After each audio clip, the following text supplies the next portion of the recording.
In this video, I'm going to be showing you how you can make a traverse file using the existing points in your drawing. In this case, this can be an example where you brought in, let's say, an ASCII file, and you were asked to make a traverse out of that information. So here I just have a quick example with a lot, a house, and our setup points, and a backside. So I'm going to start off by going to traverse, and then existing point traverse, new. In this case, I don't have an existing file, so I'm just going to create a new one. And it's going to default to the same name as your drawing name in the MSJ folder, which is fine, so I'm going to save that. And it's asking for the traverse parameters. I'm not going to worry about this time. So now it all uses the command line. So it's asking for the next setup. So in this case, it's going to be the first setup, setup 1, and the backside direction, backside. So now it's asking for a point range, or if you want, you can manually select them. In this case, I'm just going to manually select them, because if I were to type in a point range, I would include points, the 3 points up top, which were not visible from setup 1.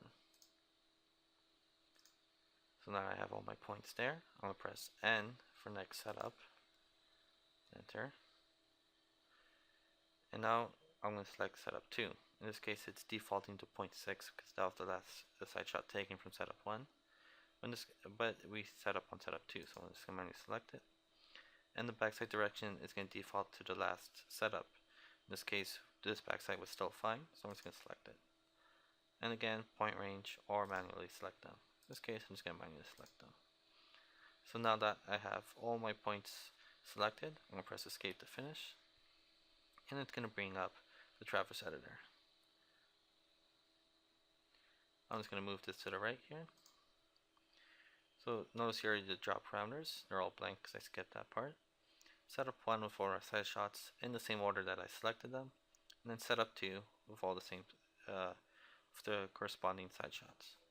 If you want, you can have it so it shows your side shot lines. So if I go to traverse and show traverse graphically, in this case I'm not going to draw them. Here you can see all the side shot lines, but because I didn't draw them, as soon as I pan or zoom around, they're not there. So if I really want to draw them, I can just open this and create a new layer for the traverse. Double click it so it's the current one, close that, and now I'm going to go back to traverse, show traverse graphically, and this time I'm going to say yes, I want to draw the lines.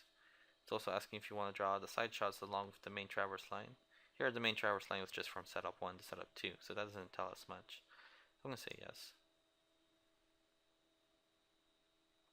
And it draws all the side shot lines, including the side shot lines towards the back side.